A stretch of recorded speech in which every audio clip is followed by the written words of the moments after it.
in for episode 51 of High Voltage. I'm your host. I'm best-selling international author. I am MacKenzie Nelson, and you are plugged in, tuned in, and watching, hopefully, or listening on iTunes or Spotify, High Voltage. And I am so excited to do a follow-up episode to episode 50, which was a huge deal for me. I've been doing this almost for a year now on this podcast, and my book's been out for almost that same duration, coming up in September. The whole reason that I shared my whole life journey so publicly, so rawly, brutally open and honest about my background, about the factors that played into accumulate and make the person that I am right in front of you that you see today is because I want to start Chloe's House. And if you watched episode 50, then you heard me speak publicly about the nonprofit I so passionately want to start. I believe as a citizen, a contributing citizen, wanting to make the world a better place for all, you find where something is broken, and then with your life, with your heart, you go back for the other people so they have a better experience. And that is exactly what I'm bringing to the table to start my non-for-profit, Chloe's House. I want it to be an open place for women to gather who are pregnant or thinking about their pregnancy. You don't technically have to be pregnant if you want to use Chloe's House as a resource. Despite the name, this is not a home where people will be staying at overnight. This is just a hub, an informational hub where you can gather resources on all of your available options at the state level. And that's going to vary, right? State by state, what your options are. But we at Chloe's House will do our best to provide you with an unbiased access to resources, regardless of your background, belief system, or whatever. Yes, I have my own set of beliefs and opinions, as I believe is healthy for each one of us to do. But what is not healthy is to allow our own opinions to run rampant, and as we each have free will, disrespect the free will of others and insist that they live their lives on the same journey, trajectory, and path that you are currently living your life on. I don't believe that that honors our God-given free will. And I want Chloe's House to be a place where each person feels met, honored, respected for who they are at that particular point that we are intersecting on our life journeys. I want people to come in and be able to have open conversations with professional therapists, free of cost to these women. Because as it was for me in my pregnancy, it was the most confusing time of my entire life. I was sick. I was so nauseous. I didn't know where to go. I had a very unsupportive family who wasn't willing to speak with me about any of my options, just kind of threw adoption at me. But coming from a background where I was half adopted and told my biological father I never actually got to meet, was in the mafia and killed people, and just silence. I lived a life of silence for so long. And that is why speaking out and writing this book and talking about where I come from and starting the non-for-profit for Chloe's House, I want to put my pain, to use for society's gain. We all have trauma. We all go through certain things, some of us more than others. But I believe if in your life and in your journey, you encounter a place that's painful, destructive, and not helping others, it is your duty to step forward if you feel so called to do so, and bridge that gap for other people. Go back like I'm trying to do with Chloe's House, and in doing so, inspire you, right, to start your own destiny, your own dreams. Pray to God. Ask Him why He put you here, because there is a purpose for your pain. We don't go through it for nothing, right? Our pain can be put to great use. We make art with our pain, and that's what I did. I wrote through my pain, and in doing so was healed from a lot of the trauma in my upbringing, right? But healing is something that is a renewable, continual journey. Just because I've healed a lot of those old wounds doesn't mean they don't get ripped open from time to time when I run into estranged family, which happens more than you would think in the same town that we live in. And it's always, back to the drawing board for me when those old wounds get reopened. I go back to a place that when I was so little, and I have to work through that again, with God. But he always brings me back up and reminds me that my journey isn't over. I'm still here, I'm still living, and I'm still going to make the most out of my life, regardless of the decisions other people choose to make. I am in control of my choices, my own behavior, and my own actions. But other than that, that's not on me. And that has been so freeing for me to discover. And what I'm choosing to do now with my free will and my life is to speak out, because I did feel called by God. I've prayed about this thoroughly and felt he's like, this is what I have for you, MacKenzie. Chloe's house is going to happen, but not by the normal pathways or means, which is why you haven't seen me posting a lot of information. My book's been out a year and I'm just now starting to talk about Chloe's house. That's because I was waiting on God to tell me when to go. And the 50th episode was now. So for whatever reason, God's got perfect timing, and he's got a whole bunch of reasons that I don't understand that he wants me to roll things out specifically. So I'm listening for key indicators for him, I hear him telling me, now it's go time. I pray before every episode, tell me what to speak about. And today I am especially in prayer for my dad, Paul, who, if you've been following my podcast since the book has launched, is going through chemotherapy. That has stopped for stage 3 colorectal cancer. He also has melanoma, which is in remission, 2 different kinds of cancers. And today marks the first day of his radiation. So he's going to be doing that for 26 straight days, starting today. And I know he's feeling very unsure about, what the radiation is going to do to him. Like, how is he going to feel afterwards? Because he kind of, got the protocol down, going through all the chemotherapy he did previously. But now as he's entering this new season of radiation, which I believe is going to culminate in his ultimate healing, and that he will be put into a state of remission. It's what I hear every single time I pray. And I really believe that when he gets on the other side of this, he's going to be looking at a clean bill of health. So can I get an amen and some prayers said on behalf?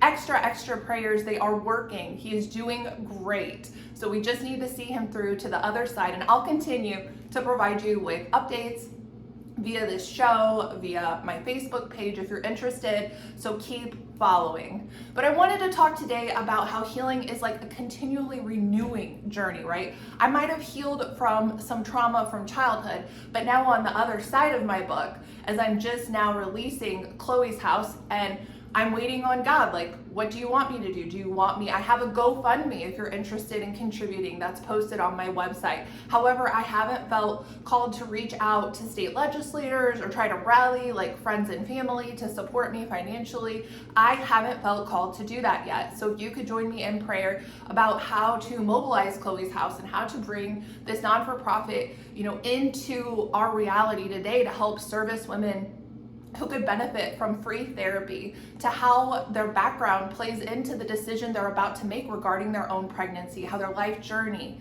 and where they're at and how they got to where they were. What do they think about moms and dads and being a parent, and where does that come from? Well, a therapist, a professionally trained therapist, can sit down and go over all of these dynamics with you. But, therapy is extremely expensive.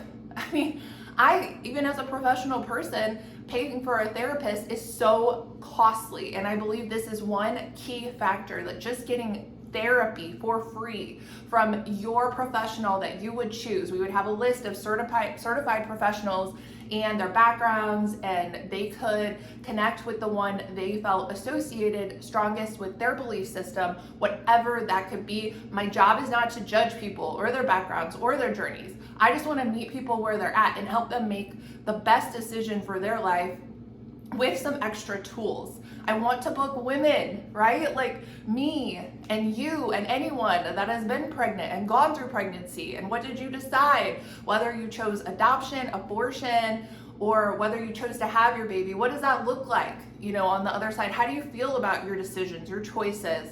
And what advice would you give to women, currently walking this out? And just have women who are pregnant or investigating pregnancy sit in the audience, be able to sign up and listen to these lived life testimonials about women who've gone through this journey previously and what they have to say now on the other side.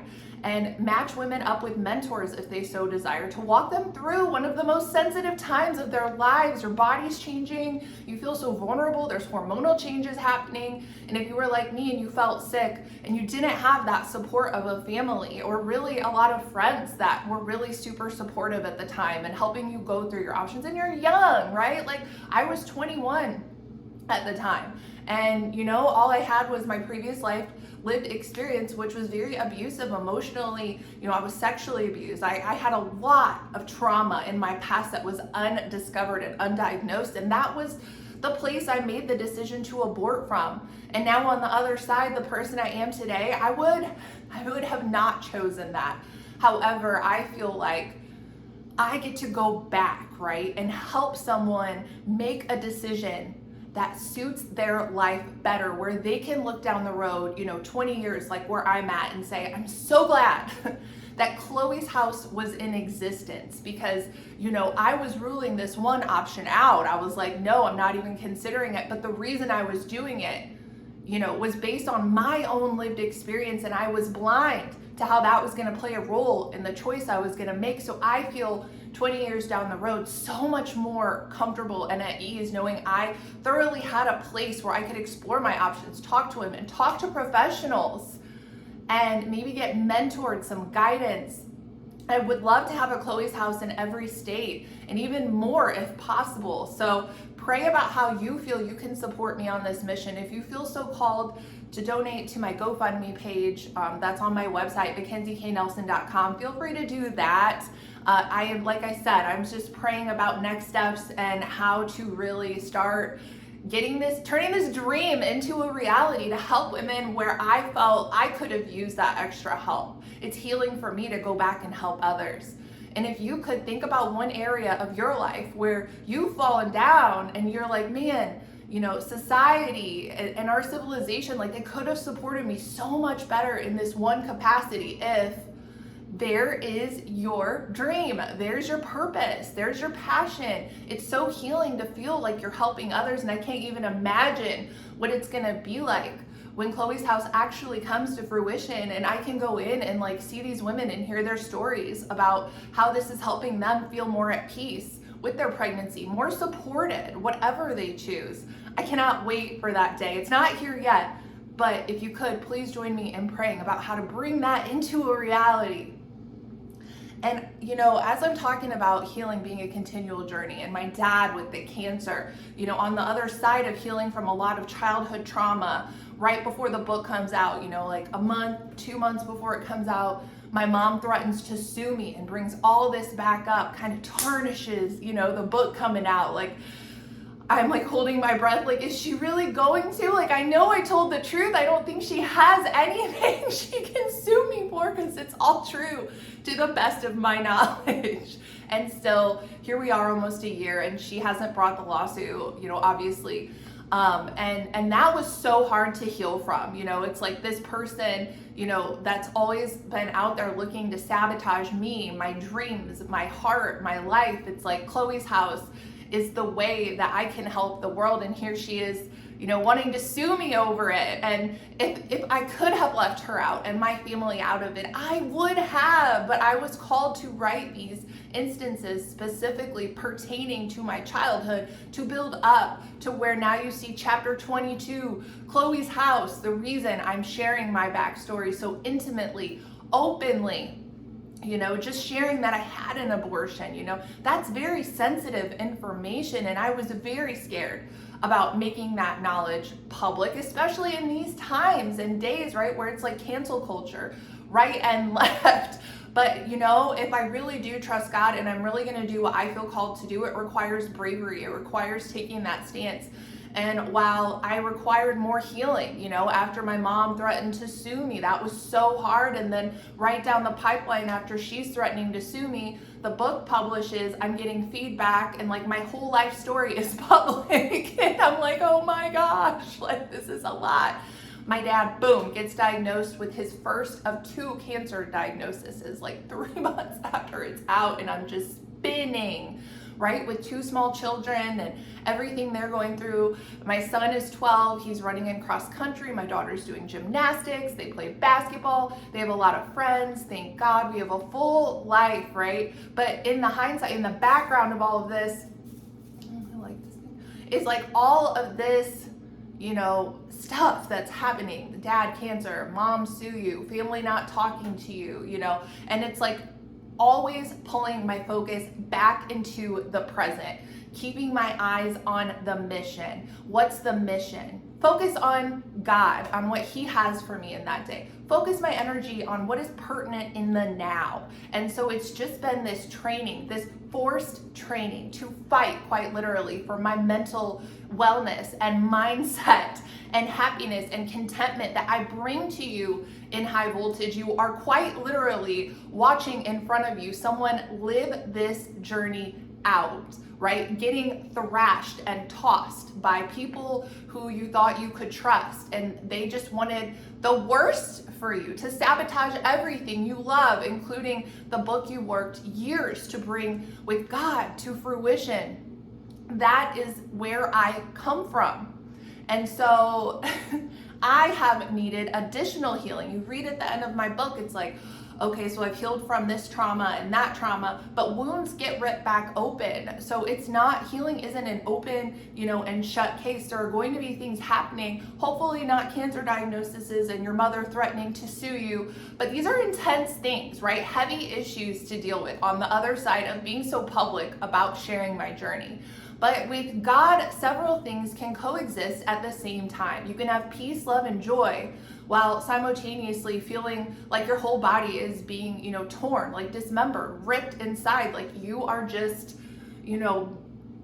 basically being shredded to pieces, yet you can still feel held in the midst of the breaking, the tearing, the hurting. My mom's birthday is coming up soon, and it's just another time, it just cuts me every time, these holidays not being with my family. It's so hurtful, right? Not being in contact with family, which is why I do not recommend estrangement. It is a last resort, which it was in my case.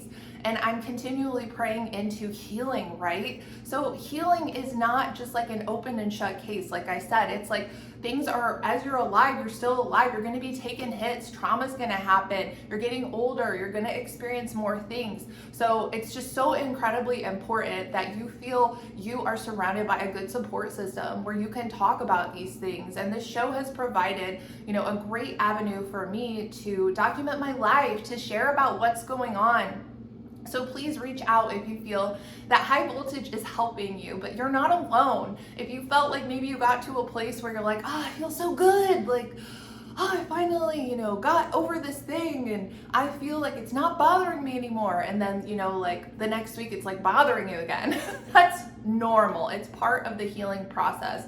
But you get stronger and stronger in certain areas of healing until something else comes along. But then you can use that practice, right? That relationship that you've built with God, that foundation to strengthen you and to go back to and just say, okay, God, like, I'm feeling this today, like get me through it, like help me focus, keep my perspective on you and on the things today that I need to tackle, because He gives us that grace for today, right? But He doesn't give it to us for tomorrow. So don't let your mind wander too far into the future. Don't let your mind wander too far into the past. We can learn from the past, but if you catch yourself living there, too frequently or too often, give it to God. Talk to Him about it. What is it about this past? Is there something you're trying to teach me about my present through this past moment? Is there a correlation or a connection that I need to make for my own journey to bring that to others? So yes, healing is always going to be this renewing journey. So don't feel discouraged today if you're having a hard time healing. You are not alone. All right, that's all I have for you. Have a great weekend, and I will catch you next time.